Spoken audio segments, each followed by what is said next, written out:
day 4 here of the Great Ohio Lake to River Greenway bike trip. My family just got all packed up. We were up by probably 6:45 and got a quick kind of breakfast, and the rest of the family got a family event going on back in Pittsburgh, so we got everything packed up pretty quickly. I went through my routine. One thing that was nice this morning is a lot of the stuff I've been hauling around, I was able just to kind of offload on my wife, and so I have way lighter bags this morning and no tent. So I'm probably, at least 10 to 12 pounds lighter than I have been the past 3 days. So game plan for today is I'm heading back toward Lisbon where I'm parked. Komoot sets it right around 50 miles. One thing I did differently this time, because it served me well in Ashtabula, I just put in, point A, point B, and I'm going the most direct way that Komoot is taking me. So it looks like, for instance, when I come out of the park, that it's going to have me on kind of a busier road. I remember coming up that road day 1 and it was pretty busy. However, now it's a Sunday morning, so I'm hoping that Sunday morning means a little less busy. Campground last night was rocking. This place was absolutely packed. Every single spot taken. I even saw somebody had 2 tents set up like directly next to the bathroom, and it was so weird because I go there this morning and I could actually hear the guy snoring through the tent as I'm entering the bathroom. I mean, bizarre. So this place was packed. People were playing loud music, like way past quiet hours. So not near as nice as it was Thursday night when this place was maybe only half full and it was really, really peaceful. So just know if you're here on a weekend, it gets busy, it's booming. This is a park that's close to a lot of metropolitan areas, and you have the lake, and so I even heard people revving their boat engines out on the lake this morning at like 6:30. So you might want to bring some earplugs if you are a light sleeper. So anyway, gonna hit the road. Here we go. So this is the main drag coming into the park, and you have this little camp store / check-in, check-out with firewood and garbage all right there. And then the shower house, the only place that there's showers, is down there. And then my part of the campground, I was in A, is way down this road, and it was a hike. So that was one thing that this is actually a campground where it's good just to have a bike, period, because it's so spread out. Like, to throw away my garbage, I hop on my bike with a bag of garbage, pedal it out here, go take a shower, pedal down, take a shower, go back. So definitely good to have a bike. Well, I made navigational snafu number 2 of the trip.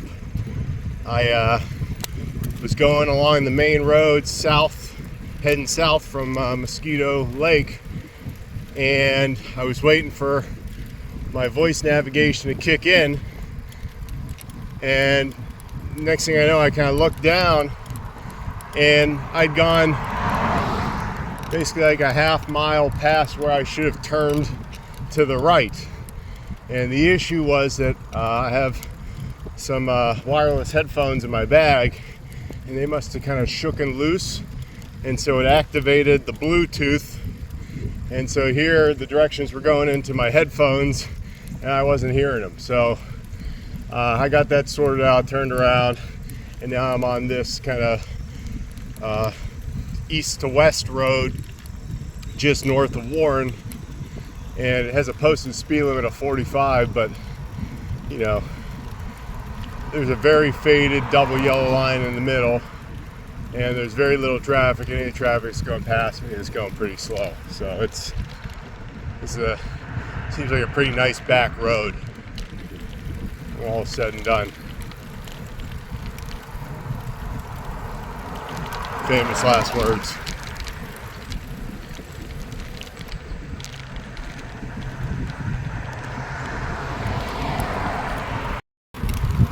Well, after having such good luck with Komoot this trip, most trips, it has really came up bad here.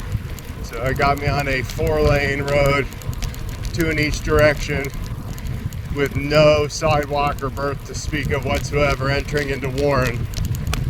And again, luckily it's a Sunday morning, I think it's like 9 o'clock, so it's nobody's really out, but geez, oh man, I would.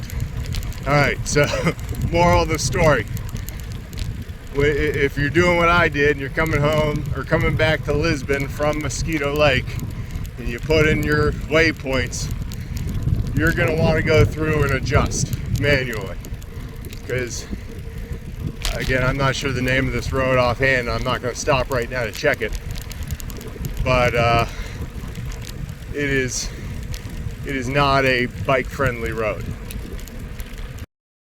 This is what you see a lot of pedaling through Warren. A lot of vestiges of better times, I think.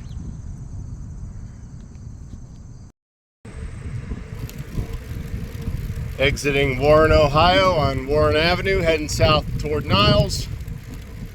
And after passing through Warren twice, I can really say that there's nothing worth stopping to see in Warren.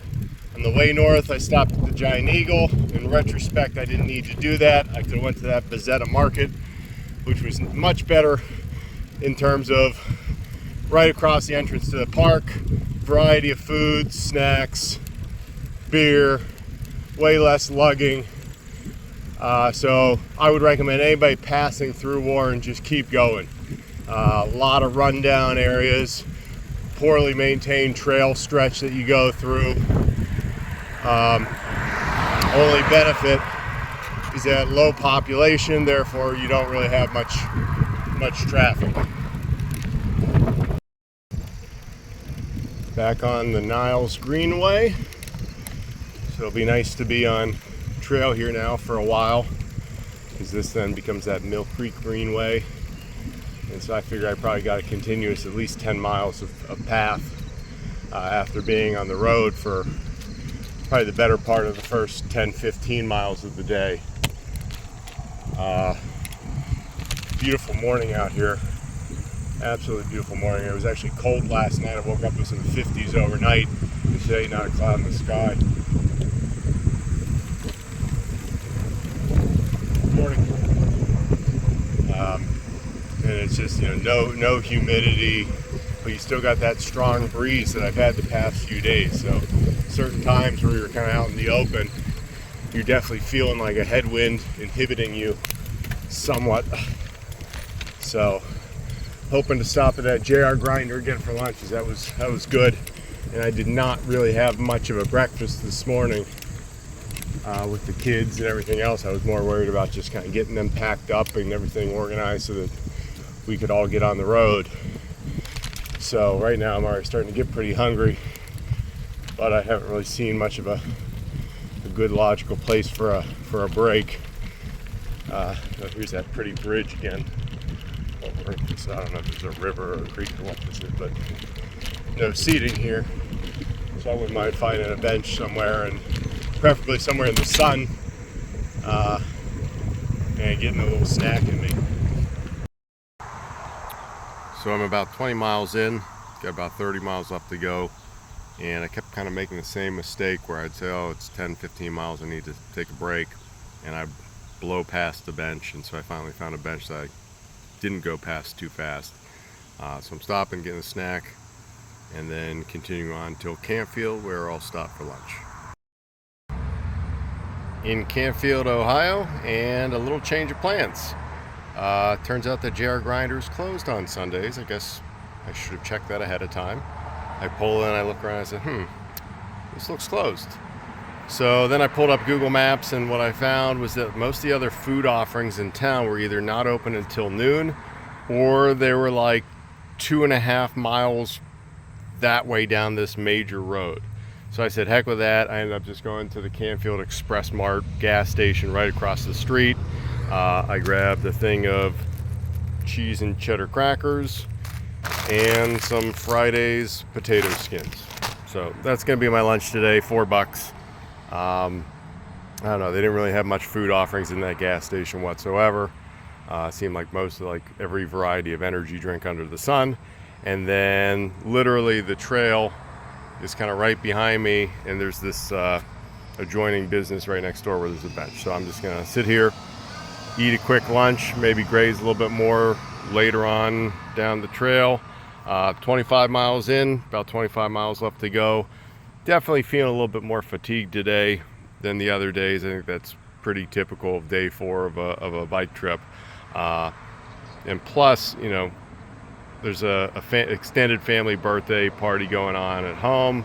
So while I'm not really in a rush, at the same time, I wouldn't mind getting home to get there so I can have some good dinner and I don't have to make dinner myself. So a little bit selfish in terms of motivation to get home sooner or later. So I'm gonna eat this, hit the trail, and I don't know, I think I'm getting closer to the end of the paved trail part if I remember, but who knows.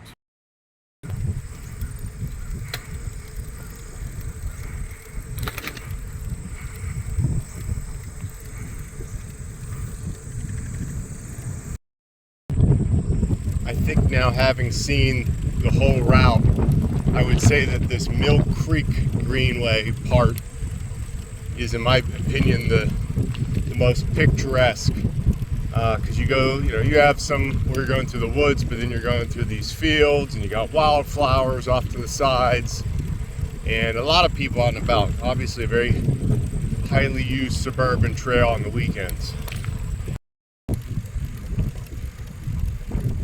Back on Washingtonville Road.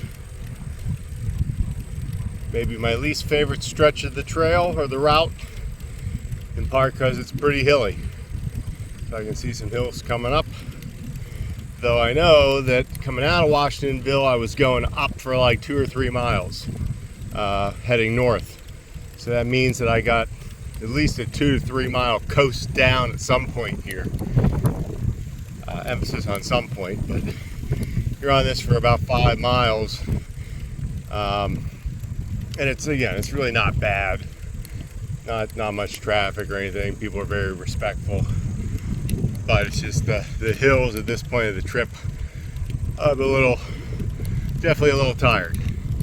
Definitely a little tired. And I noticed that because I, barely hopped off the trail at all for lunch, my mileage for the day is definitely going to be lower than projected as well. I'll probably end up at like 48 miles instead of like 50, 51. So definitely did shave off a few miles by not searching for more substantial food, but so be it. Alright, so I'm starting to think that my memory is just playing tricks on me, because I feel like I'm just constantly going up hills. And I'll go up a hill and I'll go down a little bit, and I'll go back up another hill and go down a little bit. And I mean, it's beautiful out today. Got a nice breeze coming across without being like a strong headwind, and you got the fields all around, and some farm animals out, so it's pretty and it's relaxing.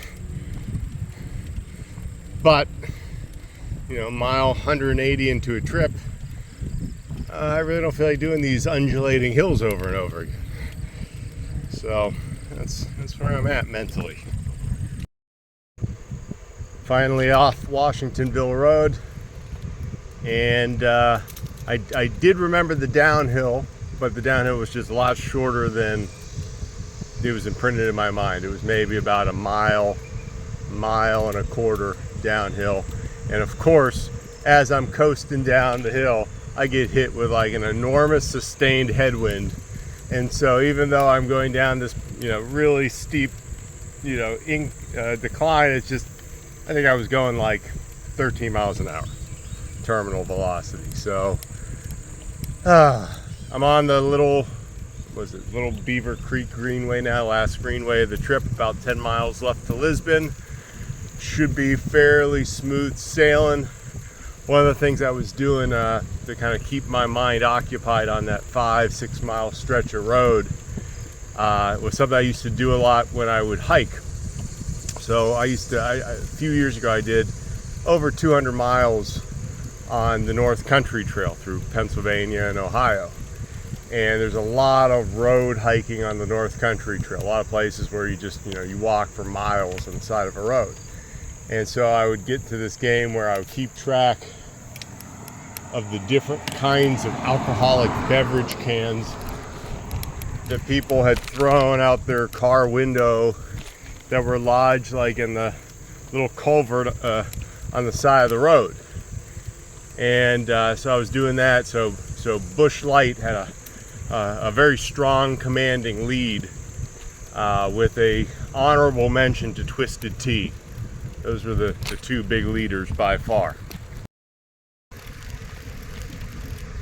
A lot of downhill coasting on this last probably 5 miles of the Little Beaver Creek Greenway, and I didn't really appreciate it on the way north, but like you can look off to the side and you can see the creek running kind of parallel to the bike path, and back a ways I could kind of see through the woods some covered bridge that looked really pretty. Now I didn't go down the side road to investigate because it was a very steep side road and my legs are pretty much shot by this point. I'm ready to get in the car and head on home. Yeah, really pretty back here. Very peaceful. A lot of people out. So between this and the Mill Creek parts, today's been a nice ride scenery-wise. The northern, day 2, day 3, not really anything scenery-wise to look. So I finished up. It's about 1:30 in the afternoon, so made for a quick day. Ended up being about 48 miles when all was said and done, when I cut out some of that extra mileage in Campfield. Definitely going to kind of graze on food as I drive home, and then hit the shower, shave, and go to a family birthday party. So I'll try to post a few summary comments as a separate video in a day or two once I've kind of collected my thoughts. But altogether, it was a great trip. Got to see a lot of different trails, a lot of different towns, ate some good food, did some camping, some neat family time, and it was all under $200 budget-wise and super close to my home in Pittsburgh. So would recommend it. Recommend it for anybody that wants to get out and try, a few day bike trip. Definitely worth it.